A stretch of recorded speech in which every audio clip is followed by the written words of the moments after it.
샬롬 12월 23일 목요일입니다. 오늘도 하나님의 크신 은혜와 사랑이 여러분의 삶 가운데 함께 하시길 소망합니다.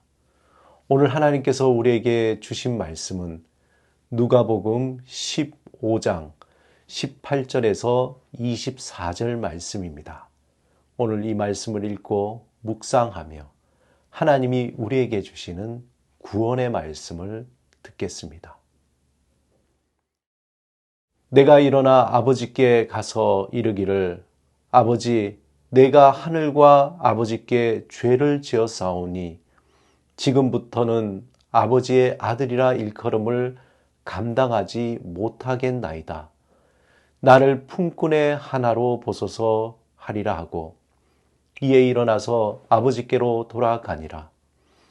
아직도 거리가 먼데 아버지가 그를 보고 측은히 여겨 달려가 목을 안고 입을 맞추니 아들이 이르되 아버지 내가 하늘과 아버지께 죄를 지었사오니 지금부터는 아버지의 아들이라 일컬음을 감당하지 못하겠나이다 하나.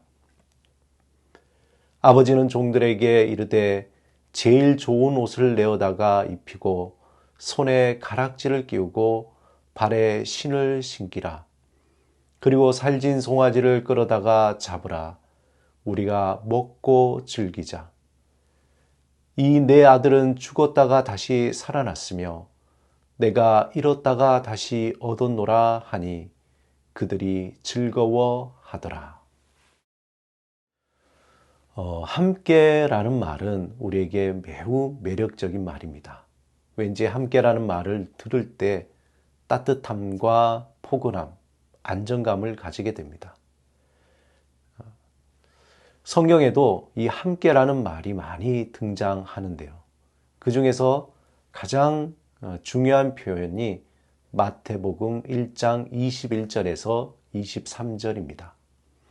아들을 낳으리니 이름을 예수라 하라. 이는 그가 자기 백성을 그들의 죄에서 구원하는 자이심이라 하니라.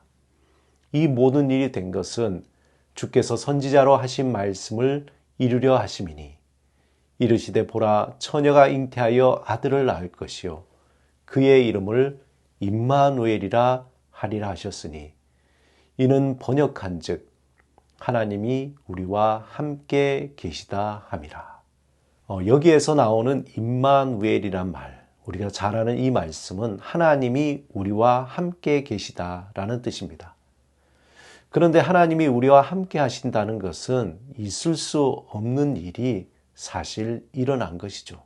왜냐하면 인간이 죄를 짓고 타락한 이후에 하나님과 인간이 함께 있을 수 없는 관계였기 때문입니다. 마치 물과 기름처럼 도저히 섞일 수 없는 분리되어 있는 관계였습니다. 인간은 죄인이고 또 하나님이 심판자이시기 때문에 우리와 하나님은 함께 할 수 없는 불편한 관계였습니다. 이러한 불편한 관계를 하나님이 허무신 거죠.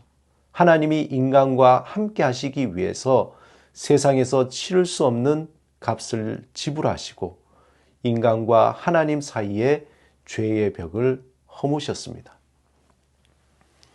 의로우신 하나님과 죄인이 함께 살아가려면 하나님이 죄인이 되시든지 인간이 의롭게 되든지 해야 되는 것이죠. 그렇다고 하나님이 죄인이 될 수 없고 타락한 인간이 단순히 의인이 될 수 없다는 것입니다.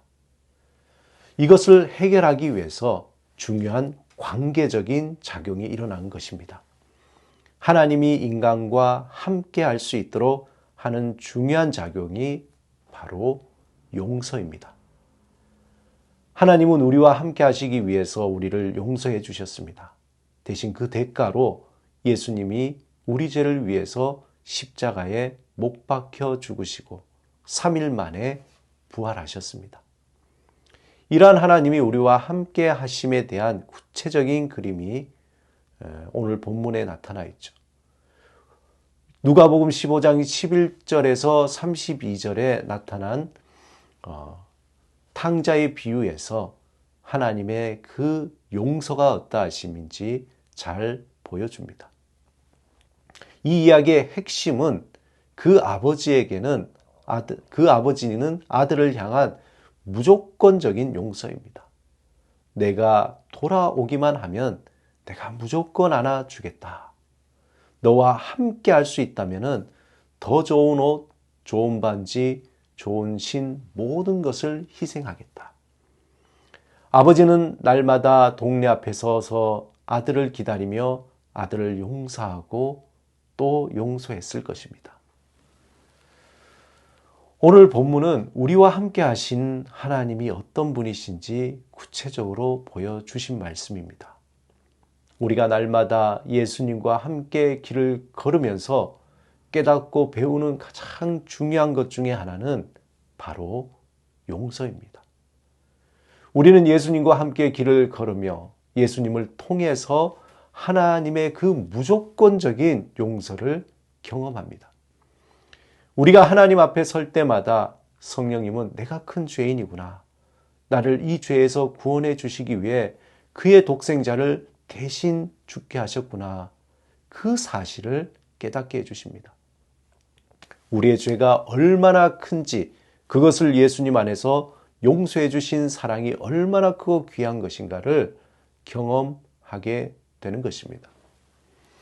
우리가 예수님과 함께 길을 걸으면서 용서를 조금씩 배워가죠.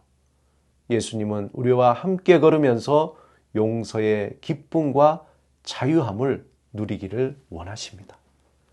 우리가 날마다 예수님과 함께 길을 걸을 때에 성령님은 우리에게 하나님의 그 크신 사랑과 용서하심을 깨닫게 하십니다. 하나님의 그 크신 용서하심의 은혜를 입었음을 알게 하십니다. 사랑하는 여러분, 예수님과 오늘도 동행하시며 하나님의 그 용서를 경험하시기 바랍니다. 그 용서를 경험하면서 내 안에 다른 사람을 용서할 수 있는 여유의 공간을 만드시기 바랍니다. 다른 사람을 포용하고 받아들이고 또한 칭찬하고 사랑할 수 있는 공간을 만드시기 바랍니다. 우리 속에 가득 찼던 분노와 상처와 억울함과 실망과 좌절을 다 비워내고 하나님의 용서와 은혜로 채우며 우리 안에 있는 공간을 넓혀 가시기 바랍니다. 우리는 예수를 믿으며 놀라운 능력이나 불타는 열정을 사모하기도 합니다. 그런데 우리가 그 무엇보다 더욱 사모할 것은 하나님이 우리에게 주시는 용서하심입니다. 날마다 예수님과 함께 길을 걸으며 용서를 배우며 그 용서를 통해서 나를 치유하고 나의 삶을 회복시키는 능력을 경험하시기 바랍니다. 그 용서 안에 자유함과 기쁨이 있습니다. 그 용서함을 통하여 새로운 삶, 새로운 하나님의 그 은혜를 경험하시는 여러분의 삶이 되시기를 주님의 이름으로 축원합니다. 이 시간 우리를 품으시고 용서하시는 하나님께 기도하겠습니다. 주님, 우리를 품으시고 용서하시는 주님의 그 사랑을 날마다 배우게 하소서. 그 용서 안에서 나를 용납하고 다른 이를 포용하는 마음을 갖게 하소서. 더욱더 사랑하며 감사하며 기뻐하는 오늘 하루가 되게 하소서. 예수 그리스도 이름으로 기도드립니다. 아멘.